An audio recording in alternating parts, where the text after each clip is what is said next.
जय माता दी दोस्तों, आप सभी का स्वागत है हमारे YouTube चैनल में। दोस्तों 4 जनवरी को शुक्र धनु राशि में अस्त होने वाले हैं। अभी शुक्र जो है वो धनु राशि में ही बैठे हुए थे और यहाँ पर सूर्य भी विराजमान है, लेकिन 4 जनवरी को सूर्य अस्त हो जाएंगे। अब अगर आप देखें कि अस्त होने का मतलब क्या होता है और इन शुक्रदेव के अस्त होने की अवस्था में कुंभ राशि के जातकों को किस तरह के परिवर्तन देखने को मिलेंगे, क्योंकि आपके तो लाभ भाव में बैठे हुए हैं शुक्र और सूर्य भी इनके साथ बैठे हुए हैं। तो इन सब चीजों के बारे में आज हम इसी वीडियो में जानकारी प्राप्त करेंगे। तो सबसे पहले हम जानते हैं कि जो अस्त होना होता है वो क्या होता है। तो देखिए, जब भी कोई ग्रह सूर्य के साथ युति कर रहा होता है तो किसी विशेष राशि में तो 10 डिग्री या 10 अंश के अंदर स्थित होता है, तब सूर्य का जो प्रकाश है उसके आगे शुक्र ग्रह की जो खुद की चमक है वो फीकी पड़ जाती है और वो आकाश में दृष्टिगोचर नहीं होता है। इसी को अस्त होना बोलते हैं, यानी सूर्य के प्रकाश ने शुक्र के प्रकाश को ढक दिया है, इसलिए वो अस्त हो गए हैं। अब ये जो है 4 जनवरी रविवार मंगलवार को अस्त हो रहे हैं। अब इस अस्त स्थिति में ये रहेंगे 14 जनवरी तक। 14 जनवरी को इनकी जो अस्त व्यवस्था है वो समाप्त हो जाएगी, क्योंकि 14 जनवरी को सूर्य का राशि परिवर्तन हो जाएगा। जैसे ही सूर्य राशि बदलेंगे, मकर राशि में पहुंचेंगे, वैसे ही शुक्र की अस्त अवस्था समाप्त हो जाएगी। अब इनका जो ये अवस्था है ये कुंभ राशि के जातकों के लिए बड़ी विशेष होने वाली है। एक तरफ तो ये भी है कि शुक्र है या कोई भी ग्रह जब अस्त होता है तो वो दृष्टिहीन हो जाता है या फिर उनके जो प्रभाव है वो कम हो जाते हैं, लेकिन डिपेंड करता है कि आपके किस भाव में बैठा है और आपकी राशि से कितनी दूरी पर है। तो कुंभ राशि के जातकों की हम बात कर रहे हैं। कुंभ राशि के जातकों के लिए शुक्र का यहाँ बैठना, लाभ भाव में अस्त होना, उसके बाद फिर उदय हो जाना कई तरह के परिवर्तन लेकर आया है। ये जीवन में आपके लिए इस महीने को बड़ा यादगार बनाने वाला है। और 14 जनवरी जैसे ही शुक्र अस्त अवस्था समाप्त होगी तो विवाह की जो स्थितियां हैं वो निर्मित हो जाएंगी और विवाह होने शुरू हो जाएंगे। लेकिन आगे बढ़ने से पहले छोटा सा निवेदन है, चैनल पर पहली बार आए हैं तो सब्सक्राइब जरूर कर लें और जुड़ जाएं चैनल के साथ। यहाँ आपको समय समय पर सभी जानकारियां मिलती रहेंगी। तो अब यहाँ हम कुंभ राशि की बात कर रहे हैं। कुंभ राशि के स्वामी क्या हैं? शनिदेव हैं। और कुंभ राशि के जातकों के लिए शुक्र क्या हैं? उनके चौथे भाव के स्वामी हैं और नवम भाव के स्वामी हैं। जो चौथे और नवम भाव का स्वामी है उसको योग कारक ग्रह भी कहा जाता है। एक चीज हमेशा याद रखिए, शुक्र आपके लिए योग कारक ग्रह ही रहेंगे और योग कारक ग्रह बड़ी मजबूत स्थिति में हो तो उसके फल भी वैसे ही मिलते हैं। अगर आप शुक्र को देखें तो वो क्या है? वो देते हैं आपके जीवन में लग्जरी चीजें, हर सुख सुविधा आपको प्राप्त कराते हैं, भोग विलासिता की चीजें प्राप्त कराते हैं, लग्जरी चीजें, जो भी आप सुख ऐश्वर्य भोगते हैं वो शुक्र की प्रधानता के कारण होती है। कुंडली में शुक्र का मजबूत होना इतना महत्वपूर्ण होता है। और जब ये आपके अच्छे भाव में बैठे हों तब स्थितियां और अधिक अच्छी बन जाती हैं। तो इस समय आपके एकादश भाव में है, वहां 14 जनवरी तक अस्त भी होंगे। एकादश भाव लाभ भाव बोलते हैं इसको, इसमें जो शुक्र की उपस्थिति है ये आप समझ के चलिए कि आपके जीवन में सफलता और खुशियां लेकर आई है।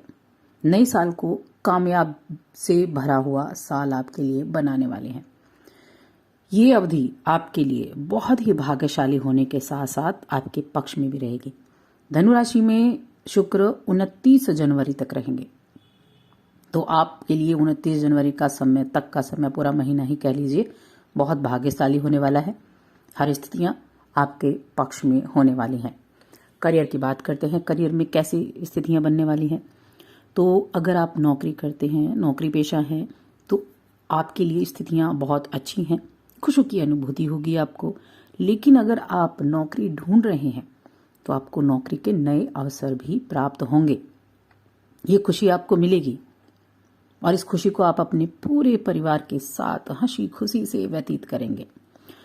कार्यस्थल पर, यानी आप नौकरी करते हैं, आप व्यापार करते हैं, आप दुकानदारी करते हैं, आप किसी भी तरह का काम क्यों ना करते हैं, तो आपके कार्यस्थल पर आप जो भी काम करेंगे सफल होने के साथ साथ आपको वहां, अगर आपके ऊपर अधिकारी हैं तो उनके द्वारा मान सम्मान की प्राप्ति होगी, प्रोत्साहन मिलेगा, पदोन्नति भी संभव है। और अगर आप खुद का काम है, खुद की दुकानदारी है, तब आपकी प्रतिष्ठा फिर भी बढ़ने वाली है और इनकम भी बढ़ने वाली है।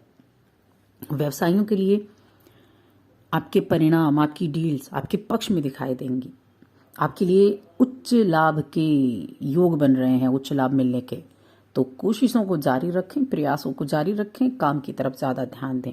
और देखिए, कई लोग तो इस 29 जनवरी तक व्यवसाय संबंधी नए संबंध भी बना सकते हैं। कुछ लोगों से संपर्क होंगे और ये संपर्क बड़े अच्छे हैं। व्यवसाय जो करते हैं उनके लिए संपर्क सबसे ज़्यादा मायने रखते हैं। तो अब यहाँ जो शुक्रदेव की कृपा होगी उससे आपको अपने पार्टनर का पूरा सहयोग भी प्राप्त हो पाएगा। पार्टनर कौन सा? पार्टनरशिप में बिजनेस करते हैं तो वो पार्टनर, नहीं तो आपके जीवन साथी का सपोर्ट भी आपको पूर्ण रूप से प्राप्त होगा। अब बात करते हैं आर्थिक जीवन की। आर्थिक जीवन किस तरह से व्यतीत होगा? तो आप जो भी कार्य करेंगे उससे आपको अच्छा मुनाफा अर्जित करने की जबरदस्त योग है। और ये अवधि जो है 29 जनवरी तक आर्थिक रूप से आपको स्ट्रांग रखेगी। पैसा आएगा, आप पैसा बना पाएंगे, आप पैसा कमा पाएंगे। इसीलिए ये विशेष होने वाली है। कार्यस्थल पर आपकी मेहनत आपको अपनी आय में वृद्धि जरूर दिखाएगी। और जो अपना खुद का कार्य करते हैं, किसी भी तरह के काम से जुड़े हैं, वो तो बेहद तरक्की भी देखेंगे, इनकम बढ़ता हुआ भी देखेंगे और उससे आपको प्रशंसा भी होगी। घर परिवार में खुशी की लहर भी दौड़ेगी। कुछ लोगों के लिए प्रमोशन के योग भी बन रहे हैं। मान लिया आपका प्रमोशन रुका हुआ था काफ़ी समय से और इस महीने में उसकी अगर बातें होती हैं तो आपके लिए नाम सबसे पहले आने वाला है। निजी जीवन की बात कर लेते हैं। निजी जीवन में आपको अपने जीवन साथी के साथ संबंधों में खुशी और प्रेम की अनुभूति होगी। यानी विवाहित लोगों के लिए ये समय अच्छा है। शुक्र की प्रधानता लाभ भाव में आपको सबल बना रही है। जीवन साथी के साथ अच्छी बॉन्डिंग बना पाएंगे। भोग विलासिता सब कुछ प्राप्त होगा आपको। आप अपने संबंधों को मधुर करेंगे और देखिए, आपसी समझ को बढ़ाने में भी आप सफल रहेंगे। जब आपकी आपसी समझ बढ़ती है तो लड़ाई झगड़े दूर पहुंच जाते हैं, क्योंकि आपको समझ है तो आप हर स्थिति को काबू कर सकते हैं। जहां तक प्रेम संबंध का सवाल है तो प्रेम संबंध भी अच्छे हैं। विवाह के योग भी बनेंगे। 14 जनवरी के बाद विवाह के योग भी बनने शुरू हो जाएंगे।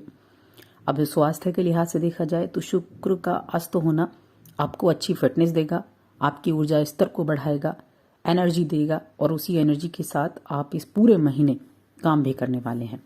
अंदर से बहुत उत्साहित रहेंगे, आप एनर्जेटिक रहेंगे, हर काम को करने की आपके अंदर इच्छा होगी।